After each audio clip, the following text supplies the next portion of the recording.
I know most of you did not watch that show last night. You guys tell me all the time. You say, BC, I don't even watch the shows. I just watch you, dude. A, you're all the info I need, and I can save myself 2 hours, 3 hours on Raw. But more importantly, you're more entertaining than the fucking show. So I know, just looking at numbers, ratings-wise, not just for WWE, but NXT, AEW, everything is down. So I know a lot of you didn't watch, so you're wondering, BC, what did you think about the show, bro? BC, what did you think about the show, dog? Well, you see that thumbnail, don't you? If you were wondering how the show is, just look at the thumbnail, and that will tell you how interesting this show was. It put me asleep to the point where in making the thumbnail, I'm passed out on the keyboard pressing a bunch of fucking letters. And when I come to, I'm thinking, hey, I like it. There's the headline on my thumbnail. A bunch of random fucking letters that make 0 sense. But it's fitting, because the show doesn't make sense. And if they don't take the time, the energy, the care, the creativity in their product, why the fuck should I? Every video. So I liked it. A bunch of fucking letters make 0 sense just like the show. Now I have to take time to get the perfect thumbnail to represent the headline and the message in today's video. But nothing happened last night. There was no excitement. There was nothing newsworthy. There was no epic moment. So what's the fucking thumbnail? So in scrolling around, I see an upside down Alexa Bliss. I stop and a smile comes to my face. Because that's amusing to me. Alexa Bliss is upside down. A human being is upside down. Whee! Whee! Look, Mom, I'm upside down! That was fun to me. Because the show sure as hell wasn't. I can't pick anything during the show for a thumbnail. What the fuck am I gonna pick? Me twiddling my fucking thumbs? Maybe the Street Profits and the Viking Raiders playing Monopoly? Or Battleship? A game of fucking Twister? What's my thumbnail? Alexa Bliss, upside down, seemed fun to me. Whee! So there's your fucking thumbnail today. There's your fucking thumbnail. That will describe the show last night. And please, don't feed me the "but BC, we're in the middle of a pandemic" bullshit. BC, what more can they do? Their hands are tied. They made mistakes with the testing, and now they're in a world of shit. They had to rearrange the show twice, BC. You gotta be ready to produce your absolute best show on a moment's notice.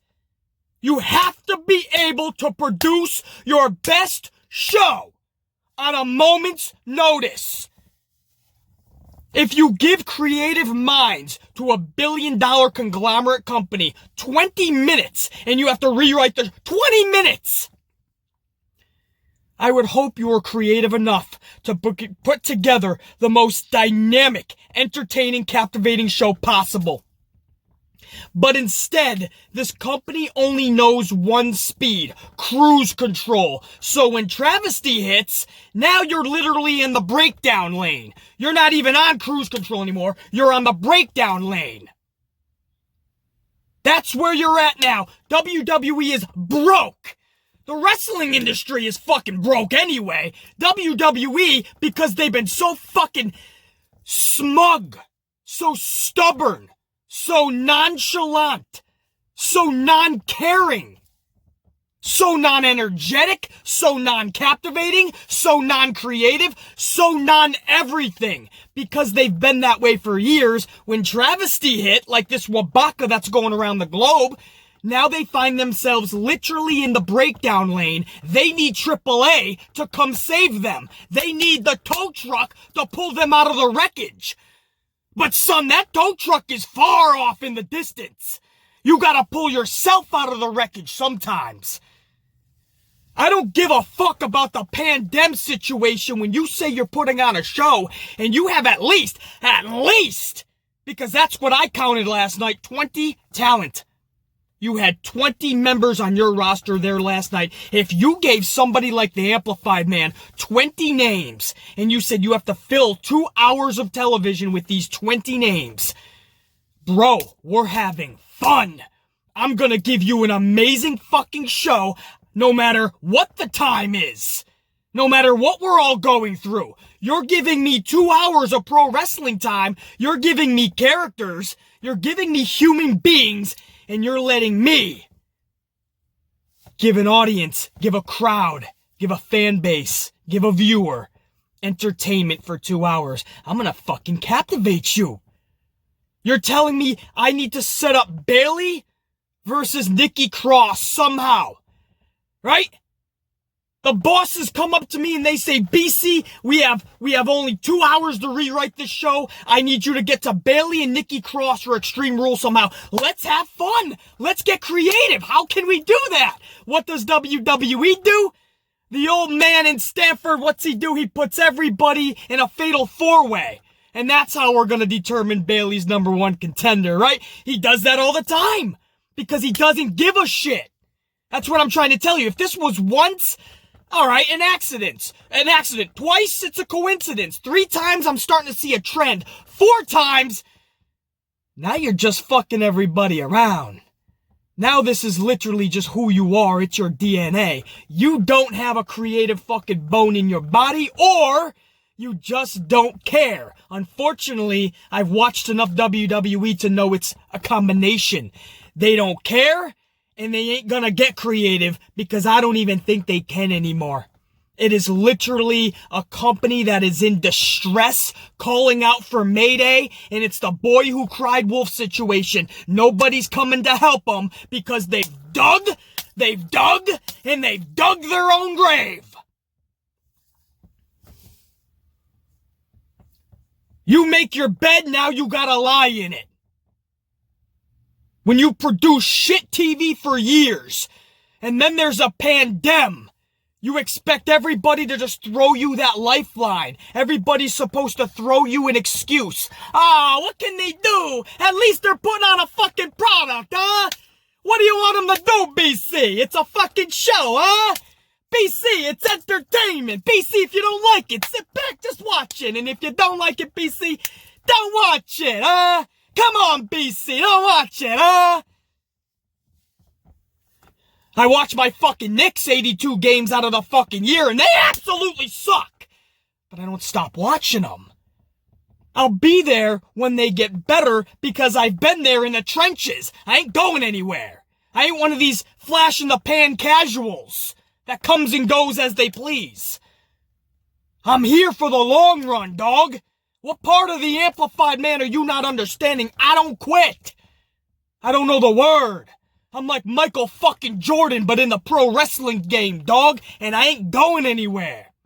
The bottom line is, I've been there in the trenches. I will be there when this shit turns around, if it ever does. What made the 80s so fucking special was that they created superstars and awesome stories. So when we got to the pay-per-view, we wanted to see them matches. What made the 90s so fucking epic, they took it to another level and they just started having extreme fun. You started to see creativity. No matter how much you loved or hated Vince Russo, at least the dude had some fun in his shit. At that around time, some Jerry Springer shit was some fun. You mix that with larger than life characters, some pretty fucking badass feuds, We were having fun in the 90s, man. WCW and the fucking NWO started up and heated up, and then you had the war. It was fun.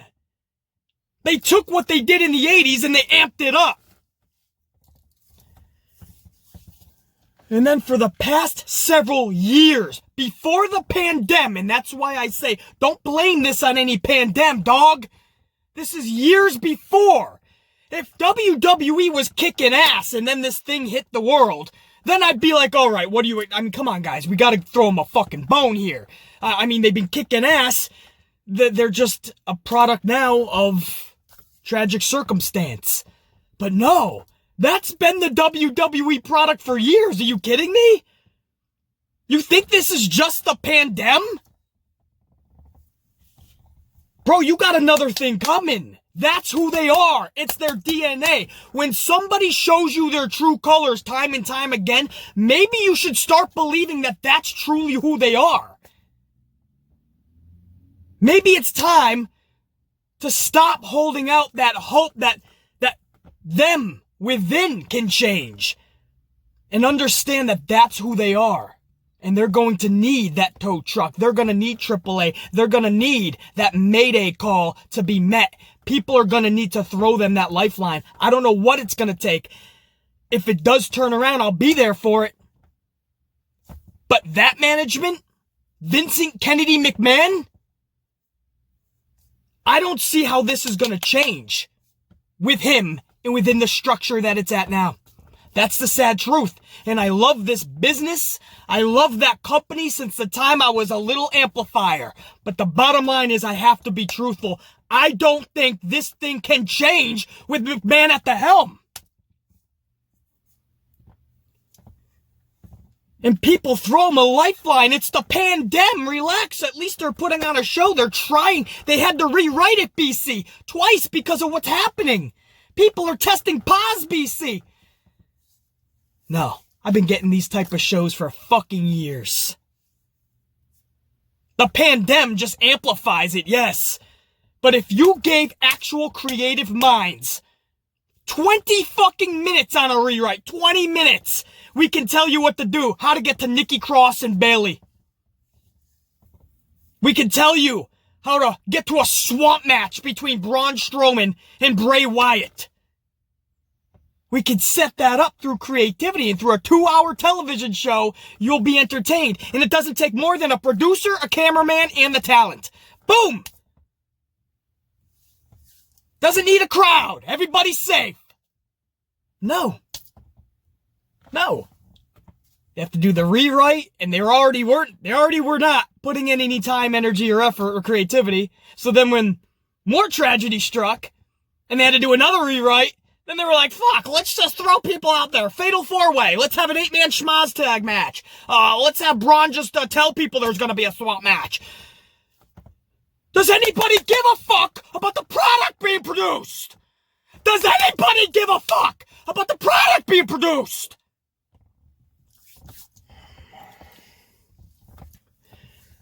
The 80s, yeah, fun. The 90s, even more fun. And then you had what McMahon did last night. A thank you to the Undertaker themed show. The dude just retired, and I say retired because I do believe he's going to have another fucking in-ring match. We all know that. He even said if McMahon ever needs him, he'll be fucking back. Undertaker will have one more match at least in WWE. I'm telling you this right now. But the dude retired Sunday night after his 4th installment of The Last Ride. Here we are 5 nights later, and instead of waiting till there's a real, full, passionate crowd in attendance to have a Taker appreciation night, Vince cashes in all of his Undertaker chips last night on Smackdown in front of about 12 trainees. He couldn't just hold off because a Taker appreciation night could be a cool concept. If you just held off and waited for that passionate crowd, a Taker appreciation night sounds pretty cool. You could do a lot with it. Here's a crazy concept. If Undertaker was in attendance, but Vince needed to rush this. There was no way Undertaker could even be there live. Or taped. But there's no way he was going to show up. So you have a Taker Appreciation Night with no Undertaker because Vince just wanted to theme the show. Oh, we're in more trouble? We have to get more creative? I hate being creative. Why don't we just have a Taker Appreciation Night? Vince, there's no way we can get the Undertaker in here. We don't need him. Just put his graphic up on the thing and have people say, thank you, Taker. All right, Vince, I'll get it together. And literally, that's what we had. We had almost an hour dedicated to the fucking Boneyard match, which we just saw 2 months ago. 2 months ago! 2 months ago! Not even a classic Taker match that maybe we forgot about or haven't seen in a while. 2 months ago! So we have almost an hour of that. And then you have a fucking 8-man schmaz. You have a fucking fatal 4-way to get to a number 1 contender, which we always fucking see. We never see something different. We never see an actual number 1 contender rising up to be a number 1 contender or a really cool storyline to get to the championship title match. Nope. Everybody! Red Rover, send everybody over! Every title. It doesn't matter if it's a tag title or a single title. Every single time we need to get to a fucking number 1 contender, Vince just throws everybody in. You know why? What I teach you guys, it's lack of creativity, lack of care. It's what you call laziness. It's easy as fuck when you run a $1 billion company with 617 writers. I don't care if you're in the middle of a pandemic or it's normal life. It's easy as fuck to just say, put everybody in a match, and we'll just pick a winner, and boom, we have a title match for our pay-per-view. And we'll do that next month, and we'll do that next month, and we'll merry-go-round every championship doing that. Sometimes 2 or 3 championship number 1 contenders are decided by multi-man schmaz matches. In fact, I take that back. Most of the time! That's how we get to our number 1 contenders. So we have that last night. Braun's in the middle of the ring talking about a swamp match. And apparently that's going to be why it's called Extreme Rules, the horror show. But here's the fucking thing, because WWE doesn't even think about the product that they're distributing. They were already calling it the horror show before Braun even cut the promo. Nobody in a $1 billion company, nobody realized that, oops, we accidentally already started calling it Extreme Rules, the horror show before Braun even issued the swamp match challenge. Why else would it be a horror show? Aside from the fact that it's going to be the complete fucking show probably is going to be horrific. Maybe they're already fucking, they're sensing way in advance, right? They're predicting the future. And they know this motherfucker is going to be a horror show. It's almost like a troll job to the audience. Like the greatest wrestling match ever. It got so much flack from WrestleMania, Orton and Edge, and I actually didn't mind that match at all. But a lot of people cried about that match, and it's almost like they trolled people after that. Oh, we're gonna give Orton and Edge again, and we're gonna call it the greatest wrestling match ever, just to fuck with people. And here, Extreme Rules is. It's like they know that they're putting no care into this. They're just throwing random matches together and nonsensical bullshit. So they know the fans up front, the ones that have a brain in their dome piece, they're gonna shit on this. Rightfully so. What are you doing? None of it's making sense. So they know the fans are gonna shit on it, so it's almost like, let's call it a horror show so they can't even do it. Let's fuck with them. It's like they're spending all of their time in the boardroom meeting. Instead of thinking about creative ideas for the show, they're thinking about how can we troll our audience. This was once a company I had such high regard and standards looking at. This was a company I held in high regards. A company I looked up to. And now it's a company that I'm kidding you not, guys. I've said this a million times. You guys are always like, BC, you should be in creative for WWE. Guys, the truth is, A, why would you even put me through that, right? Why would you want me in creative? Knowing my fucking personality? You don't think I'm gonna clash with the old man? I'll make fucking Paul Heyman look like Oliver Twist standing in line with a wooden bowl. Please, sir, can I have some more? I'll be like, Paul, move aside. Bruce, move aside. Everybody, step aside. Vince, I need to talk to you. But, aside from that, do you honestly think that this is something that I would even want to be a part of? Unless they were going to give me the full keys to the kingdom, do you think this is just something that I want to be a smoke on the wheel with? This is a company I would dream about working for back in the day. And now if you told me I was going to work for WWE, guys, there would be a sense of fucking nausea. Because I know it wouldn't end well. Because I'd be butting heads with the old man and probably every creative mind they have. I don't even think I could do my fucking job properly. A company I would have, back in the day, dreamt to work for, I look at as sad now.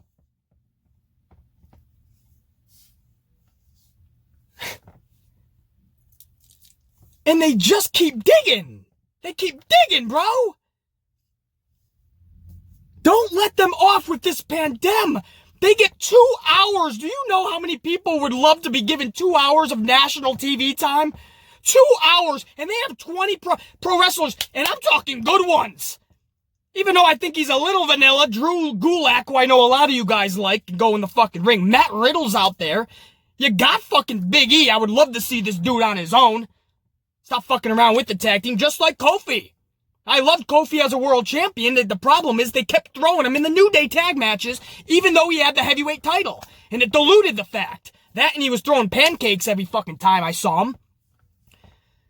But you got them out there. You got your heavyweight champion, your universal strap holder, Braun Strowman out there. You got Cesaro and Shinsuke, guys that can go, guys that can put a story on their back, or at least try to. The pieces of the puzzle, what I'm saying, were all there.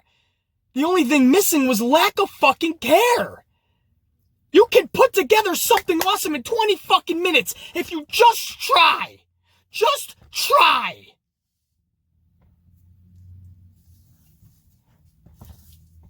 BC, they're in the middle of a pandemic. BC, they had to rewrite the show again. BC, a bunch of people tested positive. They didn't have the full roster. Okay, I saw enough roster. This is the same bullshit TV I've been seeing before the pandemic. And I don't care if you rewrite the show 12 times, and again, the last time being 20 minutes before the show. If you are creative enough, you can find ways to get to that swamp match that's going to be creative and entertaining. Find ways to get to that Bayley #1 contender to be creative. A tag team title match to be creative. It's a television show. Instead of having fun like we saw in the 80s and the 90s, it's the opposite. This company isn't having fun anymore. This company is going through the motions. I don't give a fuck about the pandemic. They're on TV. They have storylines supposedly, they have characters ready to go, and they do nothing with any of it. It has nothing to do with a pandemic. I see wrestlers, I see a 2-hour television show. There's no excuse why it can't be entertaining.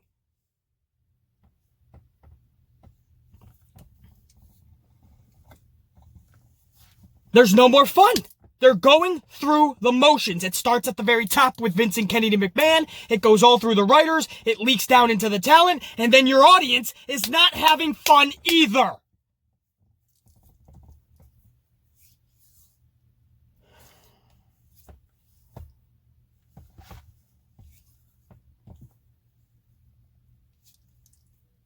Vince McMahon throws out a Taker Appreciation Night. Instant gratification. He doesn't think long-term. He ain't thinking long-term. Taker just retired? Let's have an appreciation night tonight. Vince, I mean, this just happened. Don't you want to wait? Maybe we can get a crowd. We can make this a big thing in a few months. Nope, right now. Let's use that name while it's hot. Instead of being creative with who you have right there in that performance center, let's just get non-creative. Let's take the easiest, most laziest way out and let's just use Undertaker's name. And he cashes in all of his Taker chips last night. He could have done something cool in the future. Nope. He is always rushing shit and not thinking ahead anymore. Not planning for the future. I would not be surprised if Undertaker's in the Hall of Fame next year. This upcoming WrestleMania, don't be shocked if The Undertaker is already in it. Not that he's not deserving, obviously he is, but can we let some time go by? I mean, if an NFL fucking superstar quarterback retires, he's not in the Hall of Fame the next year. There's rules, right? I think it's like 5 years you gotta wait or something like that. Probably to make sure you're retired. I would call that the Brett Favre rule. Make sure you're retired and you're not coming back 3 times. Who knows? But there's a rule. I'm not saying it has to be a rule, but it should be unspoken, an unspoken rule that let's give it some time so people can miss them and want to see the Hall of Fame celebration. McMahon in years past, literally, guys have just retired, or I've seen guys not even retired yet, and Vince is putting them in the Hall of Fame. I would not be shocked if The Undertaker's in the Hall of Fame this upcoming WrestleMania, just to use the Undertaker name. Just to use the name. And he doesn't think long-term. Well, Vince, if you do that with all your top stars now, who's in the future? Because you sure as hell ain't building any new stars. So who's the big headliners 5 years from now? I would love to know. Who's the headliners in 10 years, 15 years? I would love to fucking know. Who's your fucking headliner?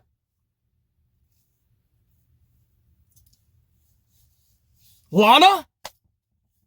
Is Lana your headliner in 5 fucking years? Tamina?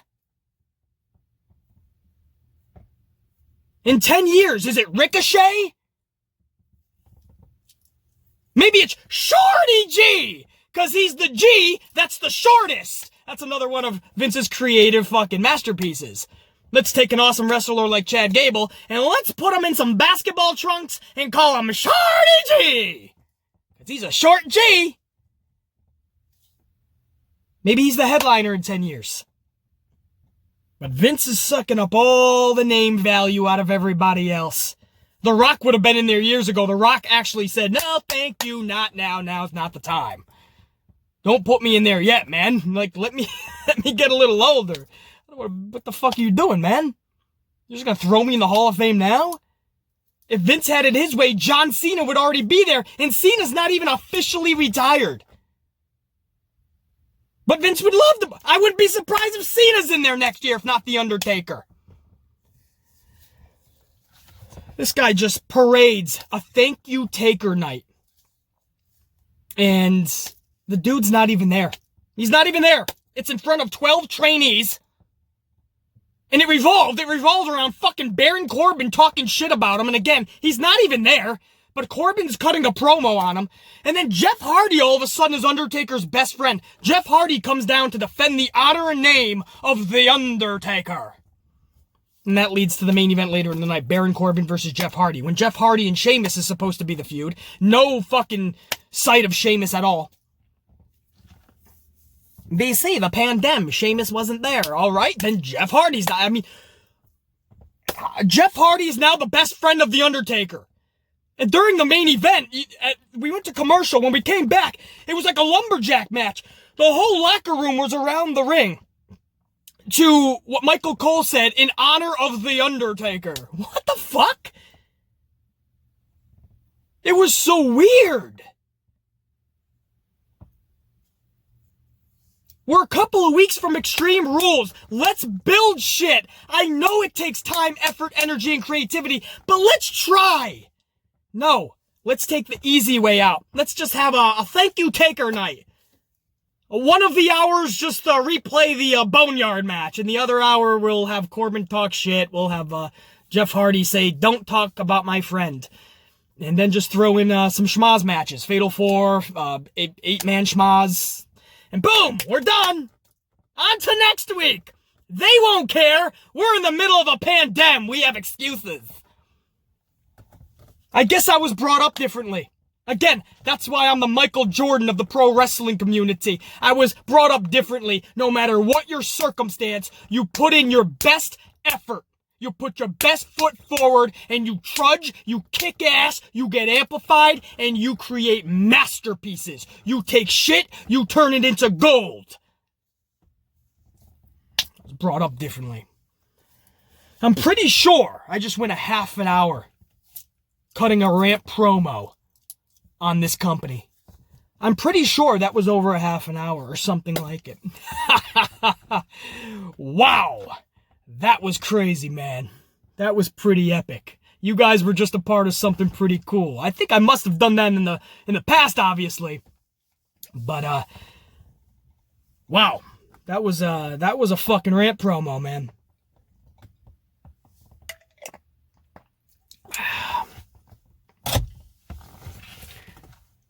You know what? Let me down this and then we'll get to the review. There's a review. I mean, not a lot, but this should be the shortest part of the video. I'll go through really quick what happened last night. Oh, this will be a fucking doozy if you want to stick around. I'll be right back. Alright, guys. Man, we were just a part of something cool there, man. Anybody who went through that entire 30 minutes plus of a rant promo. We were just a part of something special, man. That was unedited. I just went the full half an hour plus on that one. You know what I mean? You're gonna call yourself the Michael Jordan of the pro wrestling community. You best back that shit up, BC. The first 45 minutes of this show is a complete replay of The Undertaker vs. AJ Styles from WrestleMania 36, just 2 months ago in the Boneyard match. When the match concludes, we cut to the ring where Baron Corbin cuts a promo on The Undertaker saying he was protected by management for 30 years and has been stealing money from the company for decades. Corbin goes on to say, "Undertaker, you suck." Jeff Hardy then attacks him from behind, makes zero sense. Hardy is feuding with Sheamus, so why even get your fan base, especially the casual fans, to even think that Hardy's in another feud? But that's what they did. And I guess when you're shorter on talent, not short because they still had at least 20 people there, but I guess when you're shorter on talent, Vince thinks he can just do random shit. But he does random shit for the longest time now. For years he's been doing this, right? Now he just has an excuse, because a lot of wrestling fans are giving him that excuse. Oh, if you give a dog an inch, he'll take a mile sometimes. You give Vince McMahon an inch, he will take that mile. So after 45 minutes plus of a replay of a match we just saw 2 months ago, Corbin is in the middle of the ring talking shit to The Undertaker when we all know Undertaker's not even there. So Jeff Hardy attacks him. You talk about lackluster. He's talking about The Undertaker, and we get Jeff Hardy attacking him. Wow, if that's not captivating, then I don't know what is. Backstage, WWE tries to justify the attack by having Jeff Hardy say that The Undertaker was his mentor, and he was not going to let Corbin talk bad about him. Stop saying mean things about my Undertaker, Baron. That was hour number 1. Boom. Done. Easy peasy. Easy peasy. Come on, Asuka. Easy peasy. It's far from iconic.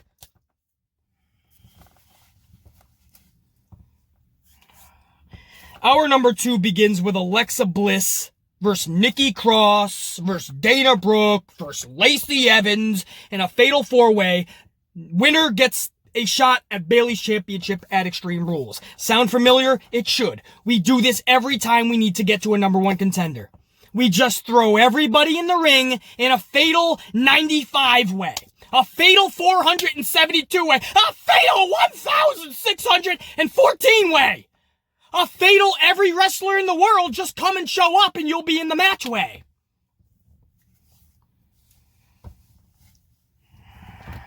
Not a total train wreck, at least very physical, right? You gotta give the ladies their props. Cross rolls up Evans, and it's gonna be Cross versus Bayley for Extreme Rules. The horror show! The horror show! Oh, I'll give you a fucking horror show! Oh, man. There we go. Okay, well, there you go. Bayley is now taking on Nikki Cross. Nobody gives a fuck. You know why? There's no anticipation. Because nothing was built up. You threw a bunch of ladies in the middle of the ring. One of them beat everyone. And now we're going to be like, wow, can't wait to see Bayley and Nikki. You'll wonder why nobody cares, right? It's because they make sure that nobody cares.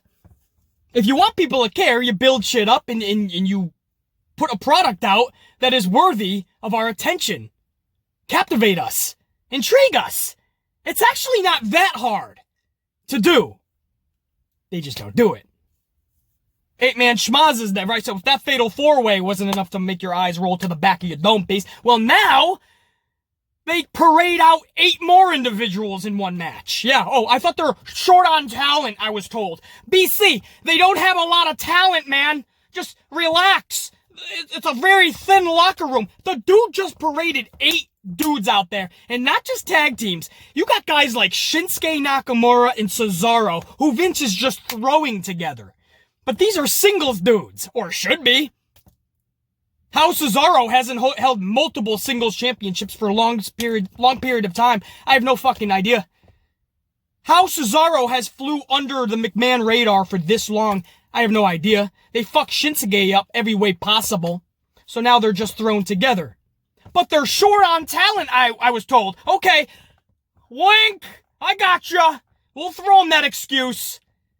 I'm seeing damn good talent show up last night. 8-man schmaz, New Day in the House Party versus Miz, Morrison, and Nakamura and Cesaro. Again, Miz, Morrison, 2 are singles competitors.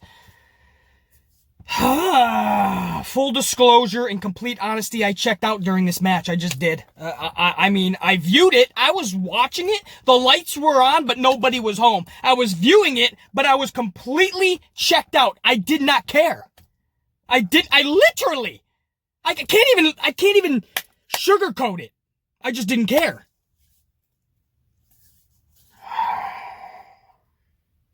House Party wins the match. One of the I forgot which one, but I know for a fact it was a House Party member that got this victory for his team. No one cares. It does nothing. We move on, right? Because what the fuck else am I going to talk about? It's an 8-man schmaz match with nothing, no meaning.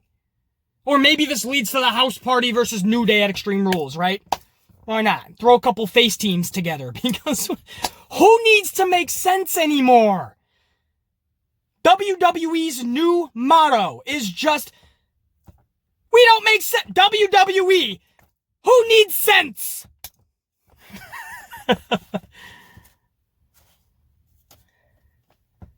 Braun Strowman is out next, middle of the ring, cutting a promo on Bray Wyatt. He tells a story about how he and Bray were once playing in the woods and a snake bit Bray 17 times and Bray laughed the entire time. Something like that. That was a legit story he told. Who knows what the fuck they were doing in the woods together, probably playing paintball with the Street Profits and the Viking Raiders. Strowman tells Bray he wants to go back to the swamp once more. He tells Bray he wants to go back home. Bray's laughter is played over the sound system. Braun starts trying to match his laughter.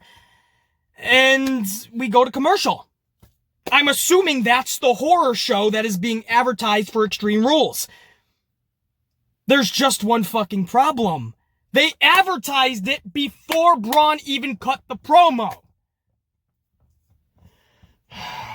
Is nobody, and I mean this, is nobody paying attention to the fucking content that's being produced and distributed in that company? It is beyond ridiculous status.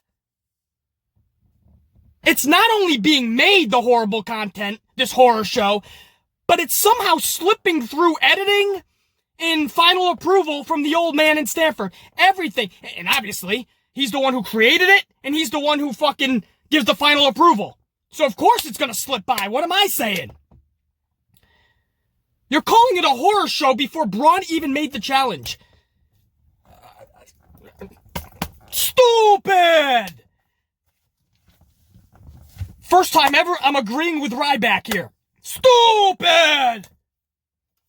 Main event, Jeff Hardy versus Baron Corbin. After a commercial break midway through this match, the locker room randomly appears around ringside, supposedly to show support for The Undertaker because Corbin was saying mean words. It's 2020, so I guess that makes sense. You said mean words. Let's get everyone together. We're gonna come together and we're gonna raise our voices because we feel like you were mean. That's 2020 for you.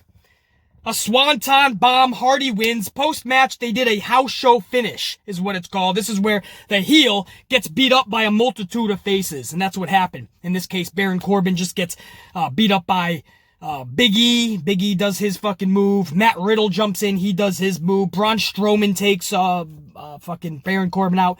They do this usually at house shows, so all the faces get their move in, and the crowd goes home happy, right? Well, WWE knows that they've been pretty dragged in the press this week for many reasons, especially with what's going on in the world and their mishandling of it. So they're like, let's put smiles on people's faces. All the faces do their move to the heel. This does nothing for Extreme Rules, obviously. This is just instant gratification. Make sure that WWE's name isn't being dragged through the mud, right? Look at, the faces are celebrating. Fans are going to be happy.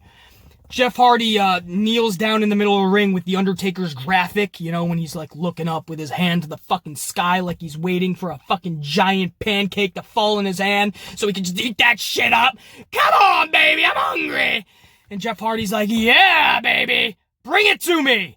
And he's staring at Undertaker, and Undertaker's probably at home fucking sleeping because why? You wouldn't watch the show, and if you did, you'd still be snoozing. Undertaker, there's no way he's watching his own fucking appreciation night. And that's how it ends. We appreciate the Undertaker. The Undertaker's not even there. Baron Corbin talks some shit. And that's how we appreciate the 30 years, and that's what you gave him, because you couldn't just wait. And you didn't want to get creative, so you wasted an Undertaker appreciation night for 12 trainees in attendance in the middle of the pandemic, when you could have built toward Extreme Rules. Because all it takes is some creative minds to think. Just think. How can we have fun tonight? The company stopped having fun. It's just one robotic motion after another. They're just going through the motions. It's almost like they don't even want to be there. And when I say don't even want to be there, I'm not just talking talent. The fucking management, Triple H, Stephanie McMahon, they probably want nothing to do with this shit anymore.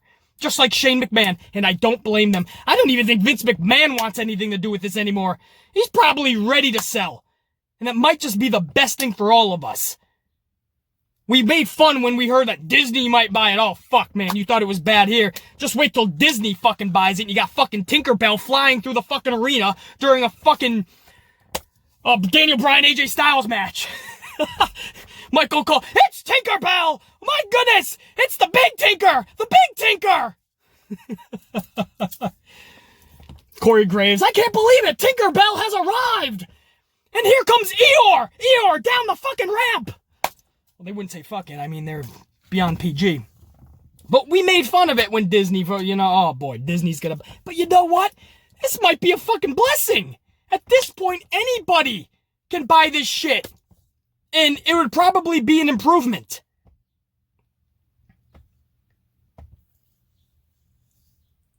That's it. Where'd we go? Another almost... Alright, so this is almost a 45-minute video, man. I was hoping this was only going to be a 20-minute video in whole. Not because I didn't want to give you guys some entertaining, creative content, but I want you to go about your weekend, you know? I mean, I didn't want to burden you with this shit show, this horror show last night. But it ended up being 45 because the coffee was flowing through the fucking veins, and we were, you know, we talked pro wrestling, man. Sometimes it's going to drag on a little bit, but hopefully you guys enjoyed it. I'm going to the Jersey Shore for the weekend, not staying over. I'm actually got to make 2 trips. I have to go to the shore, then I have to go back to New York, spend the night New York, and then I have to go back. I have to go back to the shore tomorrow, but I am going to relax as well tomorrow. Today's relaxation, tomorrow some business first, and then relaxation. So it's the whole weekend I'll be at the shore. So don't worry, guys. You know, we gonna relax. We gonna catch some rays, and yeah, man, we gonna just relax, man. We're gonna have one of those shore weekends, you know, down at my place, man. Ocean City.